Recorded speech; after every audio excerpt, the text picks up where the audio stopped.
This year marks a very special year for Naidisha as we complete 10 years of walking alongside caregivers.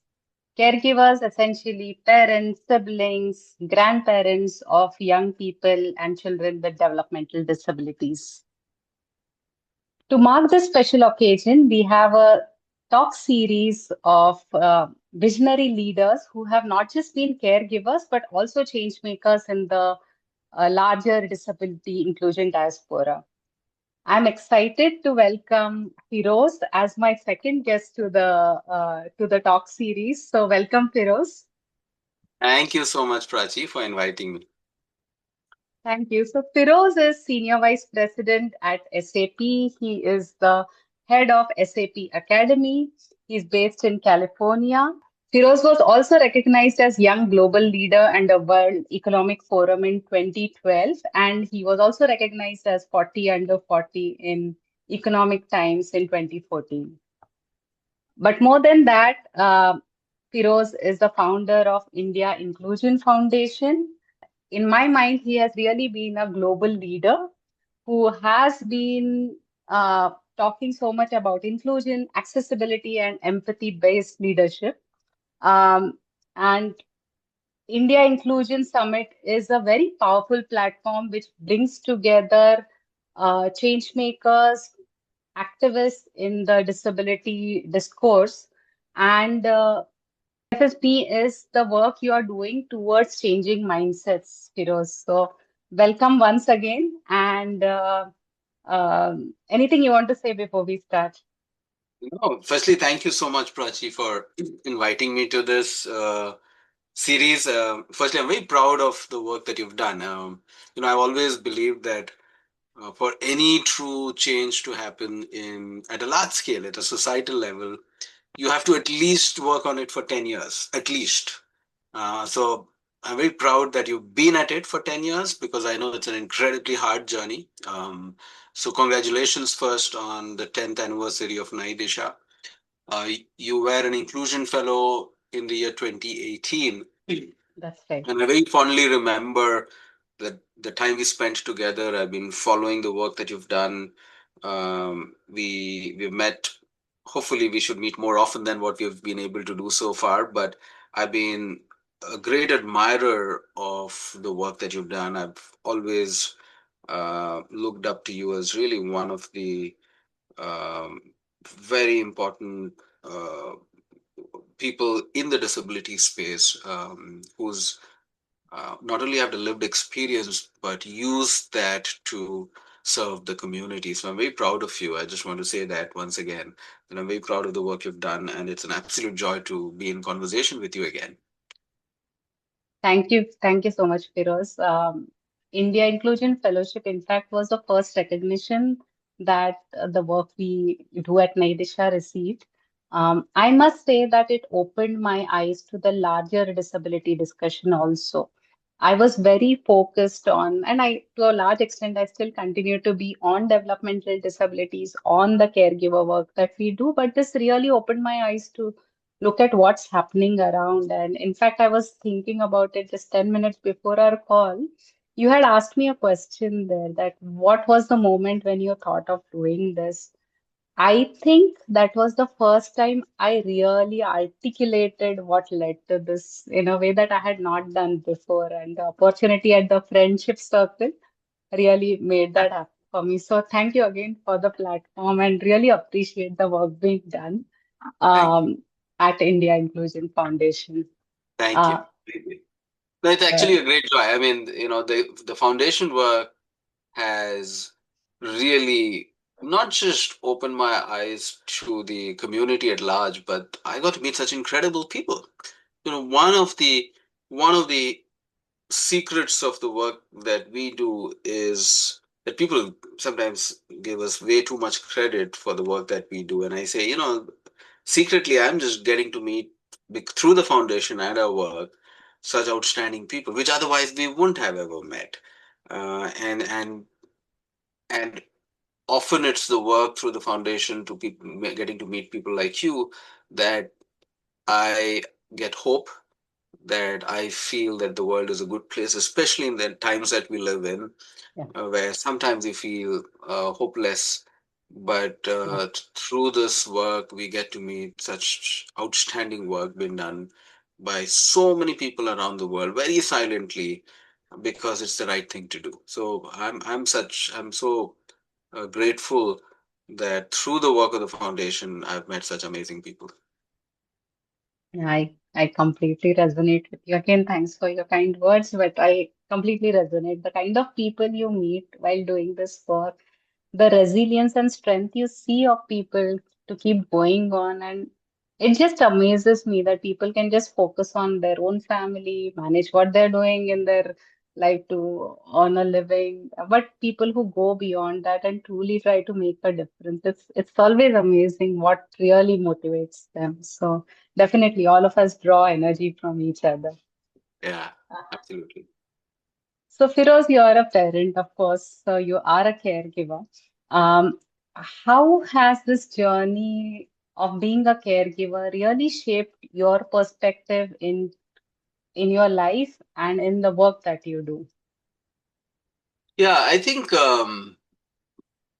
you know, first is becoming a parent itself is a completely transformational experience. Nothing prepares you for that, right? I mean, especially when you are the first time parent, nothing prepares you for the joys and the anxieties and all the stresses that come with it. But for me, when my son Vivan was 18 months old, of course, he was diagnosed with autism. So that was a big, big change in our life and our journeys. And I think when I look back, a few things happened um, when you transition from becoming a parent to becoming a caregiver. I mean, everybody's a caregiver for a child for a significant part of their life, but for a Yeah, special needs child, it's very different, right? Vivan is now 16. He he needs care 24 by 7. He still needs to be given a shower and cleaned and fed and all of that. So it's an incredibly difficult but also very meaningful journey. I think a few things that has happened for sure. The first and the most important thing is that it dilutes your ego, which I think is probably the biggest and the most significant shift that happens. Um, and let me explain what I mean by that. When Vivan was born, I was 32 years old, um, and 32, 33. I was the head of SAP. I was one of the youngest CEOs of a global multinational, and all the awards and all of that can make you feel a little on top of the world, and you start believing that you can change the world, and you can do a lot of things, and you're at some point, whether good or for bad, success comes with a little bit of enhancing your ego. um and so I think for me, the only thing that dilutes ego is pain. um and I've always found that pain, purpose, and progress are deeply correlated.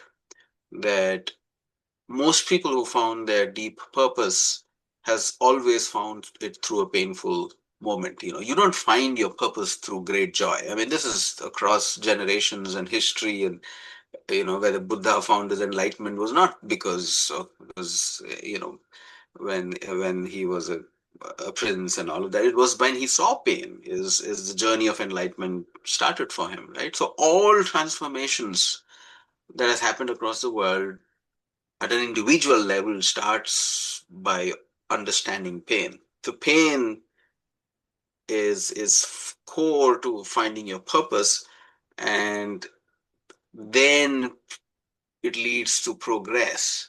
So the big shift is that it dilutes your ego. I think that's the first thing that happens is makes you feel you completely you immediately realize um, that you're not in control. Most people assume that you are in control. A position and power makes you feel that you are in control. But pain always makes you realize that you're not. And I think that is when true growth happens. Gandhiji said it beautifully that when your ego dies, your soul awakens. And I think the most profound shift that happened to me, thanks to Vivan, is that it started my process of diluting my own ego. I don't get enamored by titles and awards and positions. I feel good about it, but none of that matters anymore in the larger context.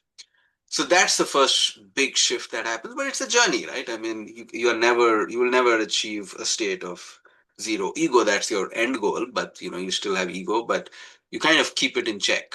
That's the first thing. The second thing is, of course, it builds incredible amount of patience. I was an absolutely impatient person. I was in a rush. I was young. I was like, I wanted to change the world as of yesterday, and everything had to happen now. But with a special needs child, it just builds patience to you. And the third shift that has happened, and this is very, very profound. Before Vivan, I used to believe in this whole idea that with passion and compassion, you can change the world. That was a core belief that I had, that passion and compassion are, if you have both of that, you can genuinely change the world. But now after 15 years, I've realized that with passion and compassion, you can only change yourself. You can't change the world. You can change yourself, and in the process the world hopefully gets better, right? But this whole idea that I'm going to change the world is a complete, sometimes it's very narcissistic to think that you can change the world. You cannot change anybody. You can only change yourself. Yourself. And I think that's the big shift that has happened. Yeah, yeah. I mean, very beautifully articulated, Firoz, that pain, purpose, and progress. I really like how you linked it together. And it really carries the essence because it is either you have experienced pain or you have seen someone in pain, which leads to having that kind of purpose. And absolutely, one of the things we learn is nothing is in our control, but what is it that we can do within uh, So our uh, our daira, which is essentially changing ourselves and yeah, learning. Uh, yeah, very, very beautifully put, Firoz. Uh, because you're a father, I want to touch on the other aspect of caregiving. Largely, the caregiving burden, if I may say so, is disproportionately distributed within the family, and it usually falls on the mother, the woman in the house, and it is even more pronounced in our Indian context. yeah. So, what would you share with men or society at large to make caregiving more equitable, both from emotional perspective and practical perspective? Yeah. No, caregiving is a very broad topic, Prachi, and I'll share a few fundamental truths about caregiving, and then I'll tell you what I think we should do about it. And while it's true about what I'm going to share is true, I think universally, not just in India, but more universally too. Hmm. Uh, the first thing that I've observed is that caregiving seems to be extremely silent and Yeah, underappreciated. Okay. absolutely. Also, almost invisible to the point that nobody thinks about caregiving at all. I mean, even though it's one of the most universal emotions that all of us go through because we'll become caregivers for either children or elderly parents, but we don't seem to talk about it. And I think I know what's the reason. If you look at it, parenting, everybody speaks about it, Yeah, right? But caregiving, especially when it comes to elderly parents, nobody speaks about it. And if you think about it, it's pretty simple. The reason is parenting is seen as a joyful experience, that raising a child is a joyful experience, whereas taking care of an elderly or a disabled is seen as a negative experience. It's often seen as an end of life experience, and so nobody wants to speak about it. So there, while both of them are equally important and a very universal feeling, you speak about parenting a child, but nobody speaks about caregiving from a parent's point of view. So, as I said, it's not seen, it's not appreciated. So, those are two fundamental issues when it comes to caregiving. That's number one. The second is caregiving is extremely women centric across the world, more so in probably India, but across the world. Yeah. Caregiving is still seen as something that women have to do, which I think is again a flawed. It's I think that has to change in the world that we live in. I personally believe it has to be equal responsibility of both husband and wife and male and female. I mean, we are far from it right now, but that's clearly I think every human should do both, which is a job, which is leads to purpose and meaning, and caregiving should be seen as something that should be done by both male and female, which is not the case right now. That's the second thing. The third very important thing is the way we try to think about caregiving is primarily about outsourcing it, or saying that, okay, is can technology provide a solution? These are the current ways of thinking. Ki, how do you do caregiving? If caregiving is seen as like, oh, can I get some help? Can I get a nanny, or can I get somebody whom I can outsource it? That's the current solution to caregiving. It's either outsourcing or can I use technology and other things to do caregiving. But I think caregiving is a fundamentally human experience. I think we all should be trained Yeah. to be caregivers. And, one of the things I very strongly believe is that caregiving should be taught in schools. It should be embedded in the education system that one of our core responsibilities is caregiving. That's a human experience. It has to be either people learn it at school or they volunteer as caregivers during their vacations. These things have to be made mandatory because it just makes you a better human being, right? Just like how you say every company has to do 2% of their profits to CSR. Why shouldn't every child be mandated to do a month of taking care of elders or disabled during their vacations at after a certain age, when you grow up to be, maybe 10th grade or 12th grade or whatever? It has to be mandated because it just makes a better society, right? I think that is absolutely essential. So these are some of my core ideas around caregiving. I mean, if you look at my own journey, Prachi, I do feel guilty about the fact that Dipali is the Yeah. primary caregiver.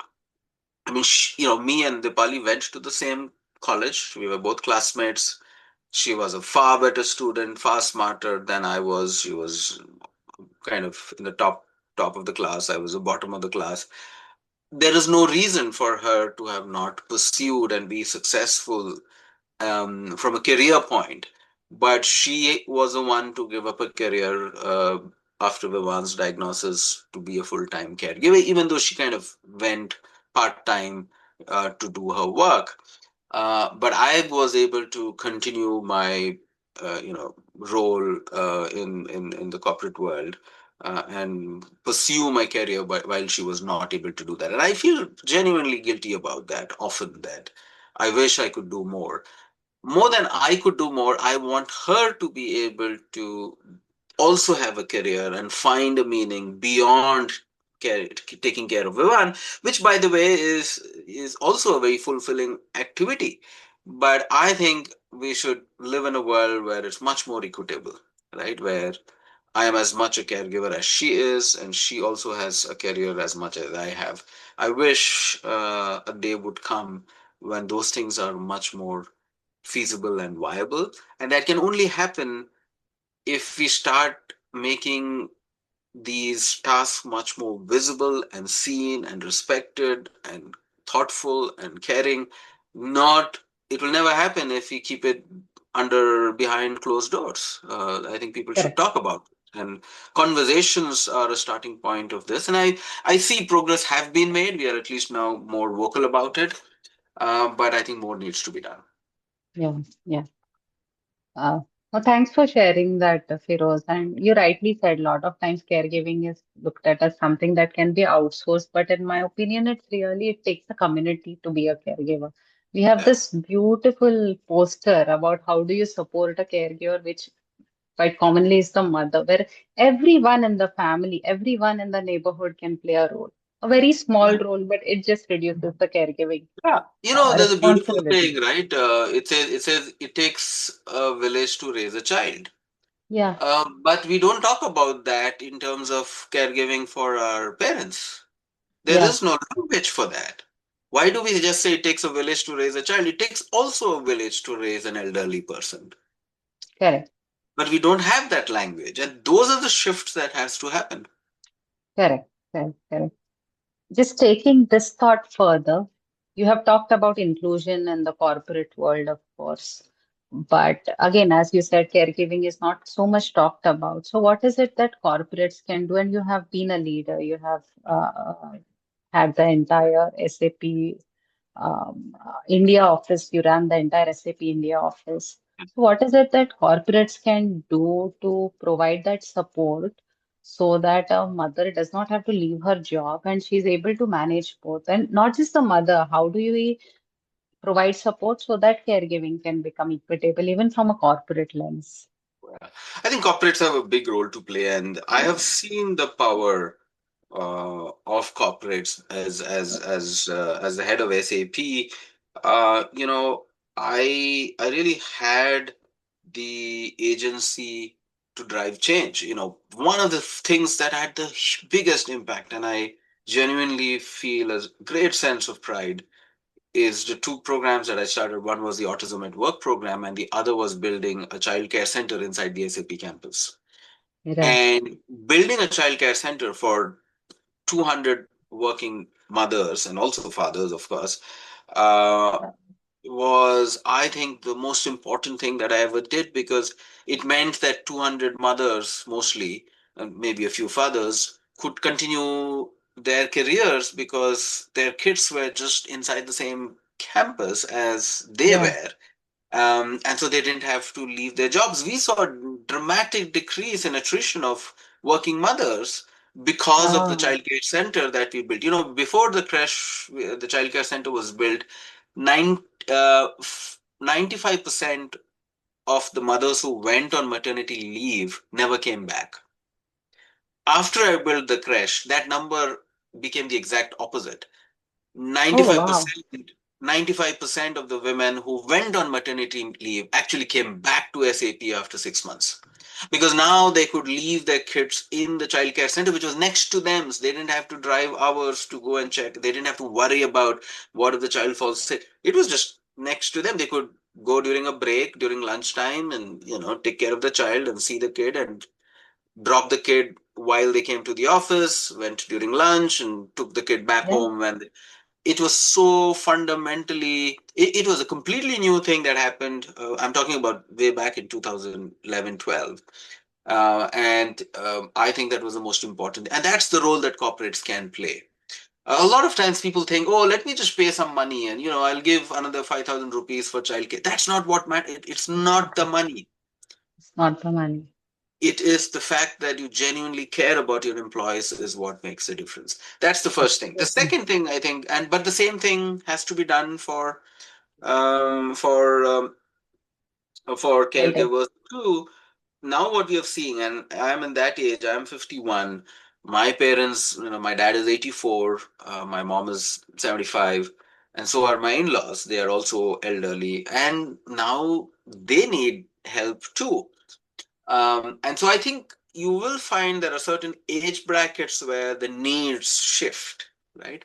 And companies have to be open to give flexibility to people to do caregiving responsibilities as well. And so policies needs to change within corporates, as well as policies needs to be built across countries as well. Just like you have, when a mother has paternity leave and maternity leave, we should also have caregiving flexibilities to take care of elderly parents. We don't have them, but we Absolutely. should have it. Absolutely have it. It's just a necessity now. So It I is a think necessity. I think those are the kind of changes that should happen, and responsible organizations and will always build them. One of the things, for example, now let me share a very interesting policy here. It's called respite hours. We get almost 20 hours of respite from the state government here in California, which means they will send somebody 4 hours a day to take care of Vivan so that me and Dipali can get a break. We can go Wow. watch a movie or go for shopping or grocery shopping so that we get time together. The thing that happens when you are a caregiver is that your personal relationships are the most impacted. Marriages are the most impacted because you That's just right. don't have time for each other. But if the state government says, okay, we will send somebody home who's trained to take care of a one for 4 hours so that you get those 4 hours for yourself. You can go watch a movie. It is so important that your own sanity has to be first maintained before you can take care of your child. I mean, these are just so important things that policies have to be built around it. Yeah, yeah. These are such basic needs that we have, Yeah. and having this kind of a support, everyone rising up. We spoke about family, spoke about how corporates can play a role, and then the government policies itself. We Yeah. are a long way in India from They're a doing long this, but way. I'm so happy to hear that's happening in California. Yeah. That's I mean, this respite hours have fantastic. been absolutely blessing in disguise for us because we get some break. Otherwise, obviously, we get tired and burnt out. Burnout is Yeah, the most common thing that happens in families with special needs children. Marriages break down. The data especially in the US, when I look at almost 80% of families with special needs children end up with divorces, and then single mothers. Again, the responsibility is again on the mother who's kind of raising the child. So correct. how do you ensure that you provide support so that marriages hold on? It's so important. Absolutely. There are 10 minutes, so maybe we will have one question and then again Sure. one. So one of the things, Firoz, that I am very impressed by is the kind of work you're doing towards shifting mindsets. I have seen you call very influential people. You name them, be it people from media, be it from politics, be it from academia, uh, be it from corporate. You have been inviting them on a very regular basis at India Inclusion Summit, getting them to experience diversity in the true sense. So, in this your endeavor of changing mindsets and the work you have been doing, what do you think has really worked towards shifting mindsets? I'm coming away from the caregiving No. discussion we had, but largely about because that I think is a very important role that India inclusion is playing. So my realization is, you know, disability in general is seen as a problem of the minority. Disability as a Yeah, problem is seen as something that you care about only if you are affected by it. But I think you have to rethink it and say that we are all temporarily abled.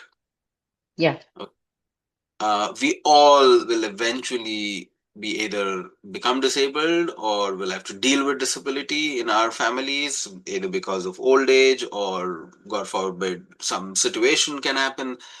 So I think we'll have to shift from looking at disability as something that happens to somebody else to saying that it will happen to all of us.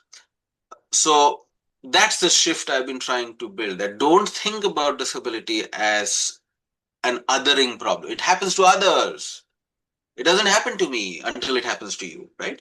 But if you actually shift it and say it's not a minority problem, it's actually a problem of majority. Everybody has to deal with it at some point or the other, right? If we shift that, then people actually genuinely start taking care about it. Otherwise, Yeah, it's like it's like an accident or it's like a cancer. We always hear about cancer because it's happened to somebody else. yeah, You never think it happens to you, right? Because it's a very negative emotion. So I think we have to first shift it and start saying to people, this is not a problem of the minority. It is a problem of the majority because we are all temporarily abled. As long as you're able, it's a temporary phase. You will all become disabled. That's the shift that you have to make people understand that yeah, no, disability is not something that happens to somebody else. It will all happen to us too at some point in time. That's the first thing. And hence, my goal has always been bring all the elements of the society into the same platform. That it's not just nonprofits, but corporates have to be involved, schools have to be involved, government has to be involved. Only when everybody comes together will we be able to make a change. right. So that's the most important thing that I've been trying to do is change people's mindset. And mindsets can only change, either if you experience it, or because you have to shift and move towards what I call as the compassion zone. Because most of our understanding of disability or inclusion is primarily we would have watched a movie and something like that, which limits ourselves at the place of sympathy, right? I always say, how do you move from sympathy to empathy and from empathy to compassion? Compassion is a place where people act. A lot of our goal is to move people from sympathy to empathy and from empathy to compassion. And at the level of sympathy, people don't act. People don't do anything. They feel sad for a few minutes, and then nothing happens. But empathy is when you start understanding it deeply, and compassion is when you start understanding it so deeply that you feel it's your pain. When you look at somebody else's pain and you feel it's my pain too, that's when action happens. And the purpose of the Inclusion Summit is that we want to move people to the compassion zone.